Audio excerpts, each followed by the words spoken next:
Hello, everyone, and welcome back to the Stadium Showdown. It is episode 43 as we give you an in-depth look at the future home of the Cleveland Browns. I'm Jeff Slauson.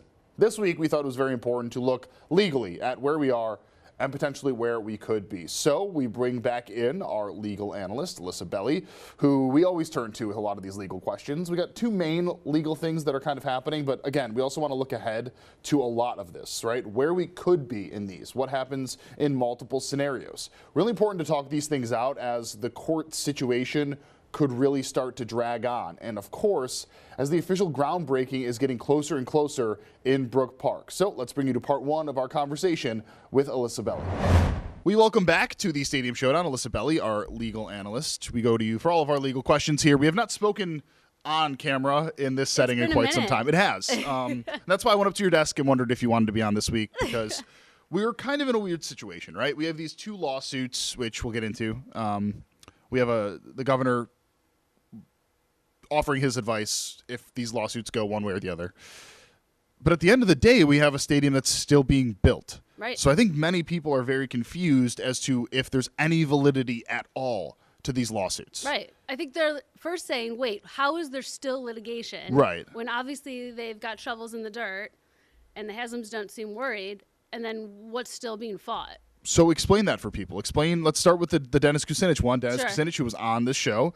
If people want to watch that interview, highly suggest doing it. That's one that I think people are confused about. Totally.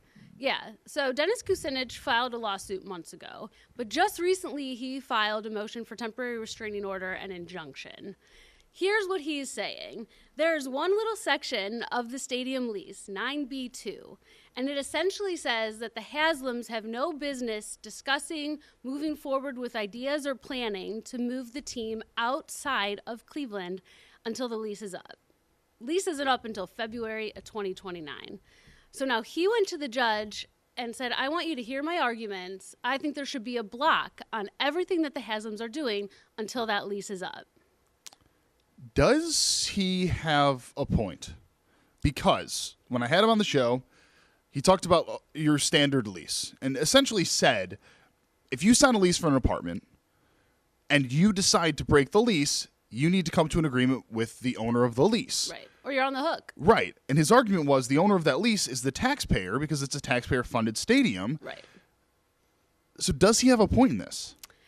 I think he does. And here's what he did, right? He sued the Haslams and the city of Cleveland. So he's not only saying that the Haslams are in violation of the lease, he's saying that the city of Cleveland lawyers, they should have thought about this back in October of 2024. That's when the Haslams went to the city and said, we're looking at Brook Park. He's quite literally saying that city attorneys fumbled the ball. They needed to be on top of this. They needed to defend the lease. And because they haven't, now it's his job to protect taxpayers and have this lease enforced. When the Haslams bought the team, you inherit everything. That's right. You inherit the lease. Right. They should have been aware of this portion of the lease, right? They understood the language. Of course, they were lawyered up and they had people go through line by line. They did their due diligence. So this shouldn't be coming as a surprise to the Haslams. I just find it interesting. You know, it's one line of a very, very, very, very, very dense document. Absolutely. But again, it does seem like there is some validity here. On the flip side, the city of Cleveland and the Browns have clearly come to an agreement. Right. What does that, if anything, play into this court proceeding or this back and forth? Yeah, well, Dennis seems really confident that none of that matters because it's all in violation of the lease. The whole point of that section is to defend, right? To defend the team, to defend that this is where they belong. And it's going to be interesting. So they'll be in court on the 27th of February. And that's when Kucinich and the city and the Haslams, they'll be able to make these arguments about whether or not there should be a block. I think it's really important, and I want to stress this for everybody at home. The reason why that we are kind of hammering on this one more so right now, we're going to get to that second one, the unclaimed funds one, in a second. The unclaimed funds one surrounds a portion of the funding. Correct. This is not related to that. This is related to physically moving the team. That's right. And the process in which you move the team. That's right. That's right. That's why this one could prevent something. Absolutely. I mean, with respect to derailing a timeline, this is the one that poses a significant risk because if a judge entertains Kucinich's arguments, We're talking pencils down until February of 2029. He, according to him, is doing this in defense of the taxpayer. That's right. He himself is a taxpayer. He's a taxpayer. He said taxpayers have invested millions of dollars into the stadium and into downtown businesses. And think about what we're going to do. Think about what's going to happen when this stadium leaves. Well, what was interesting about our conversation, I went back and watched the previous one. It's from November of 2025. He almost like tipped his hat to that he was going to do this. Yeah. Because one of the sound bites that I pulled on for TV, I can't remember the specific sound bite. He said something to the effect of the lease itself. There's a violation in the lease itself, and that's part one of a 3-point argument that he had. Now, at the time, he had not included that. He was in the mostly the right. Modell we were law, focused right? on the Modell law, right? But very clearly, he was aware and considering adding that to this. Right. Yes. The Modell law has changed. The Modell law situation is kind of a disaster, for lack of a better term. Right. From a legal perspective, is it smart strategy to then potentially turn your perspective to something that you feel is way more of a slam dunk? Absolutely. He is saying this is far more concrete, right? This is language.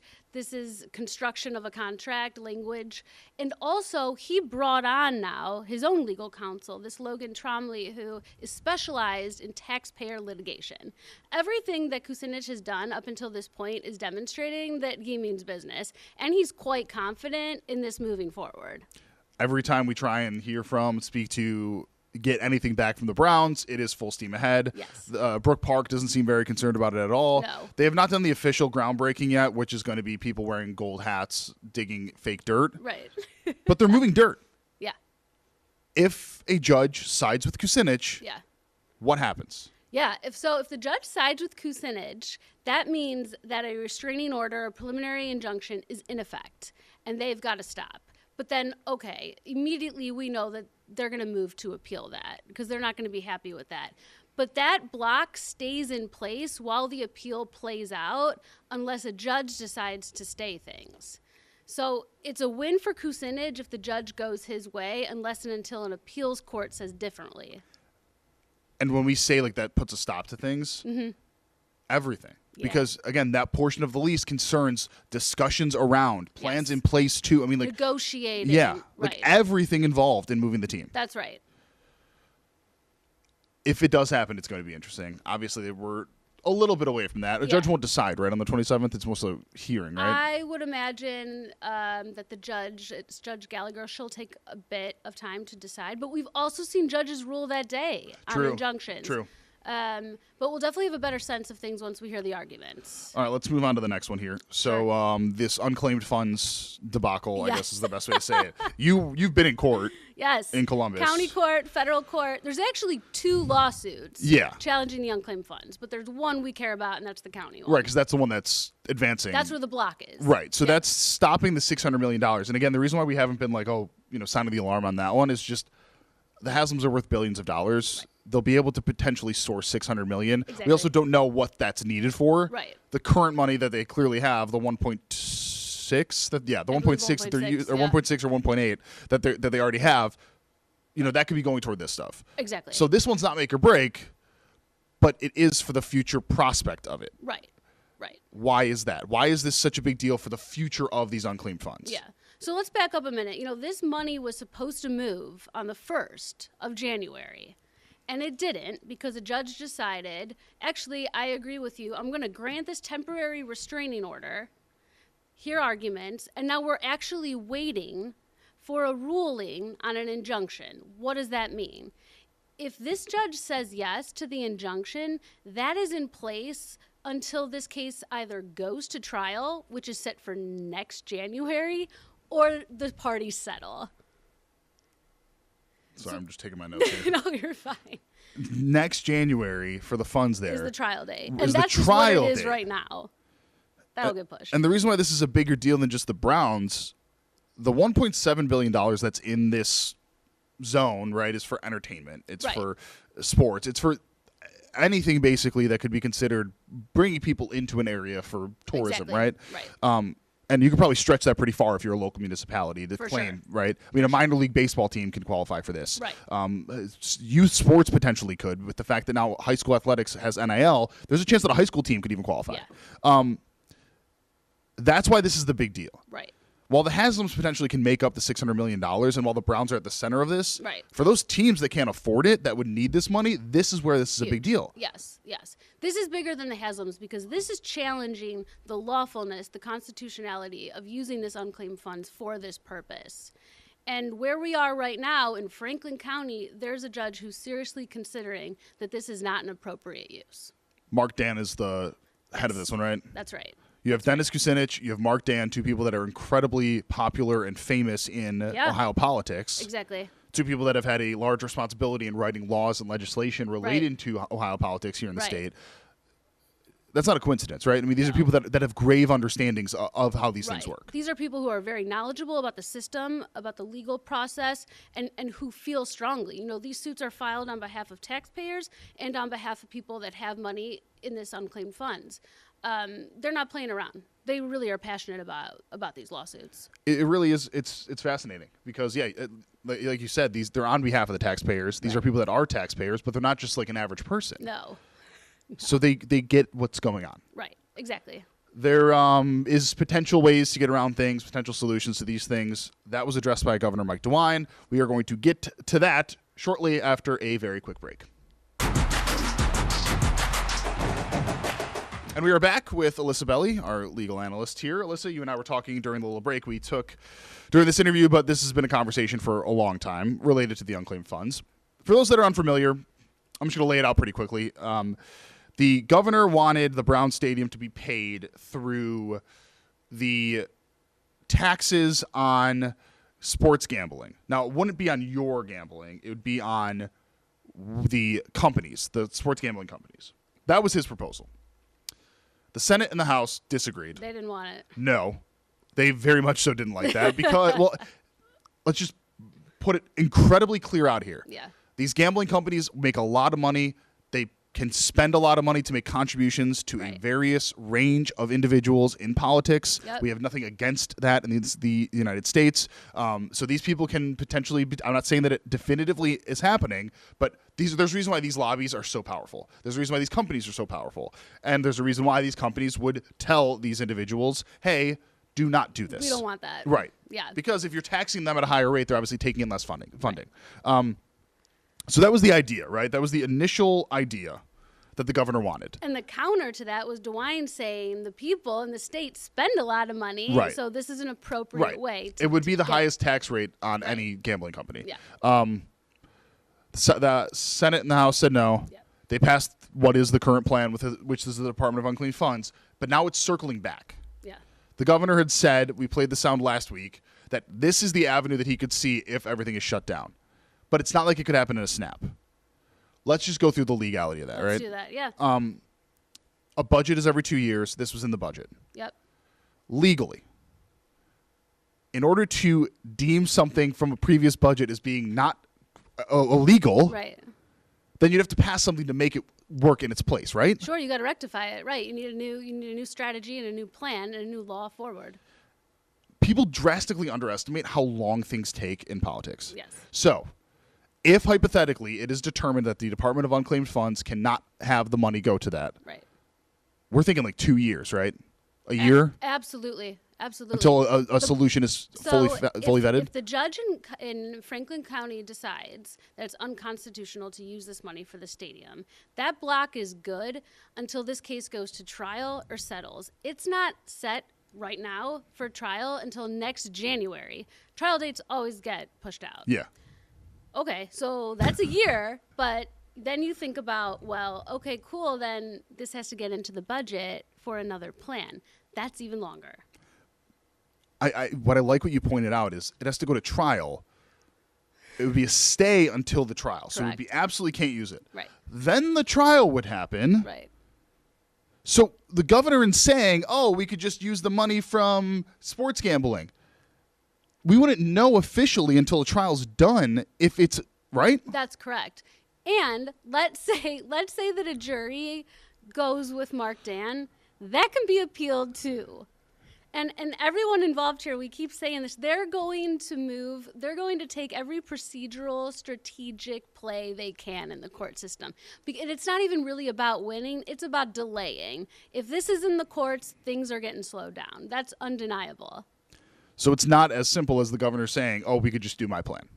Definitely not. I mean, it wasn't that simple before. Exactly. Late night, they went their own direction. Yeah. It was at like 2 a.m. Yeah.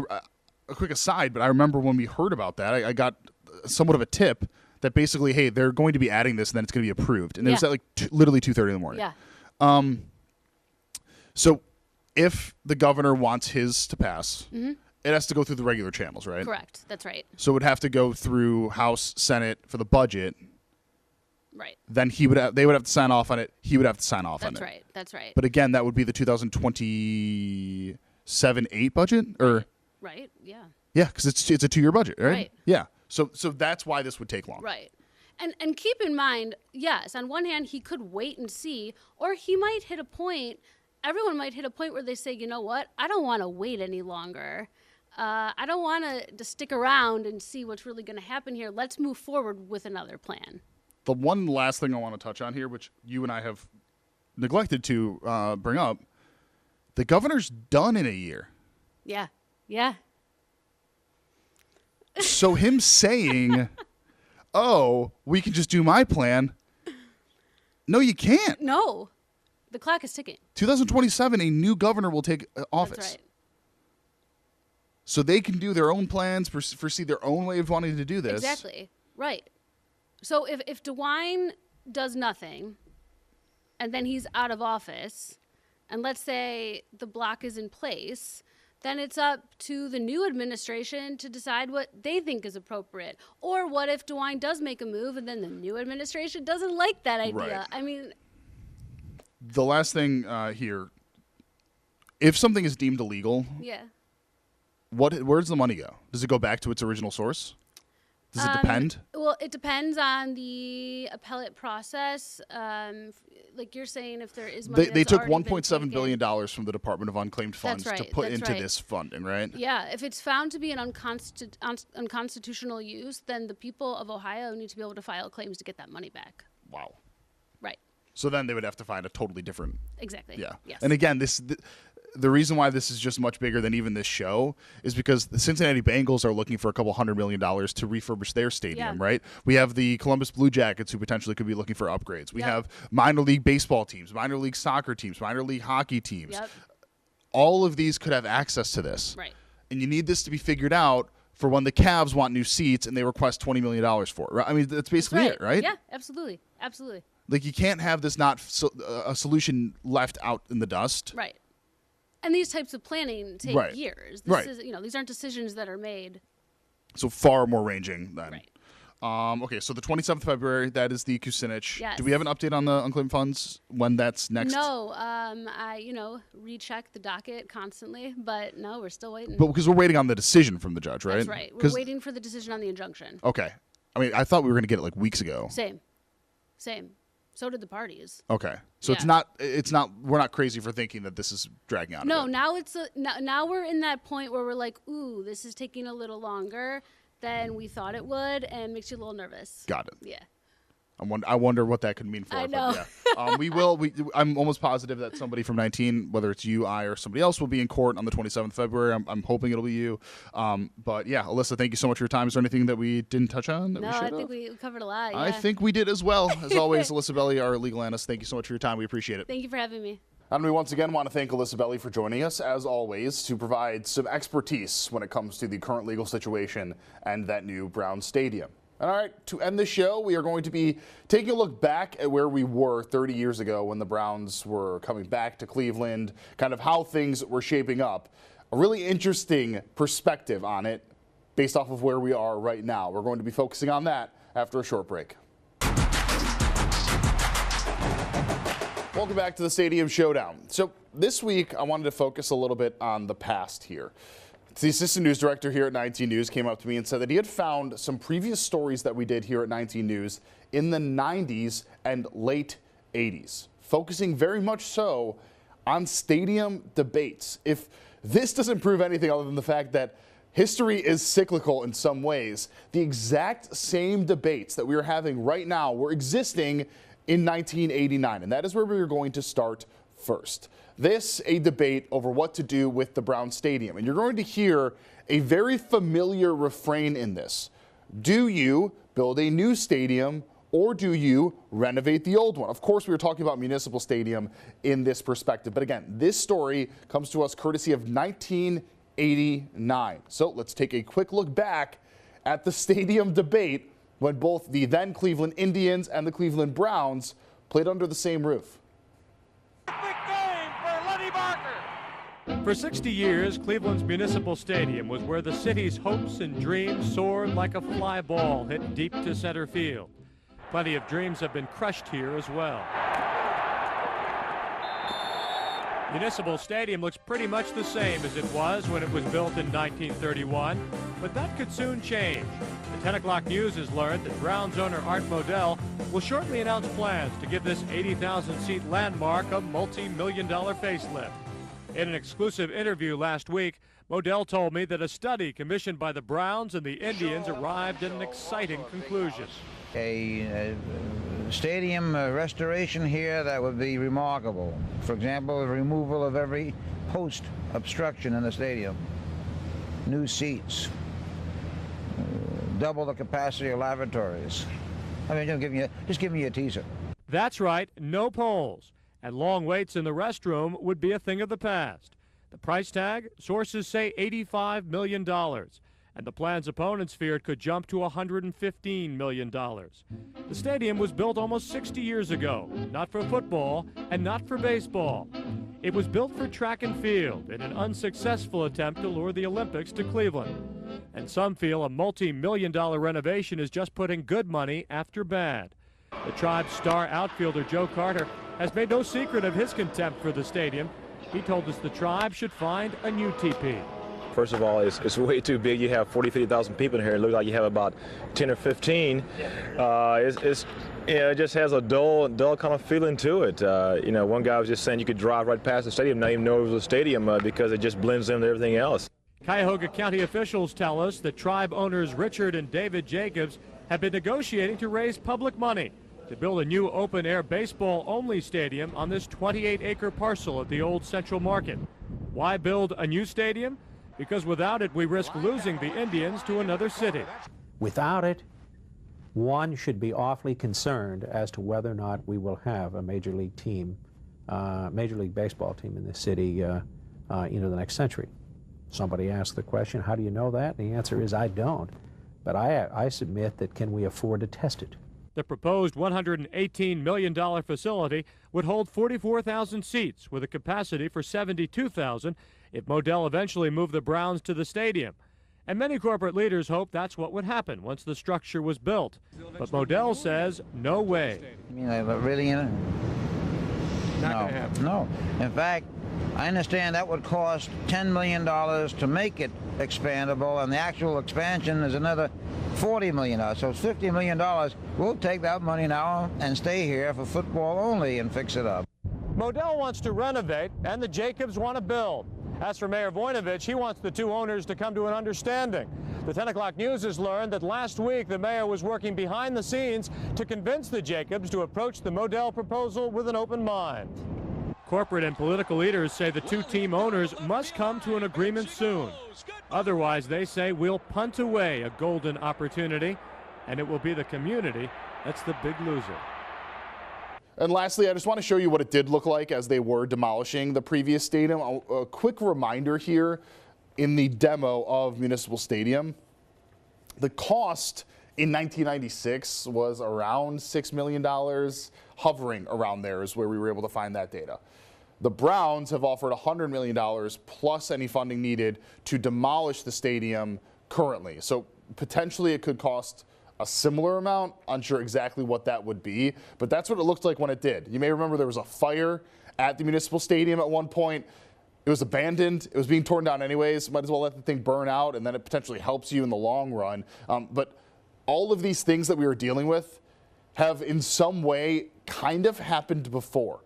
I think it's really interesting to look back at history in that way. And of course, if you want to watch any of our previous coverage of the Stadium Showdown, you can scan the QR code on your screen right now. 43 episodes worth of coverage there. Really proud of the show, really thankful for the viewership. But of course, if you want to watch any of it, you can scan that QR code. And that is it for the latest episode of the Stadium Showdown. Thank you so much for watching. Of course, all of our previous episodes are available online, and continuing coverage on the Stadium Showdown will be taking place between now and our next episode. Until then, I'm Jeff Slauson with IT News. Have a great weekend.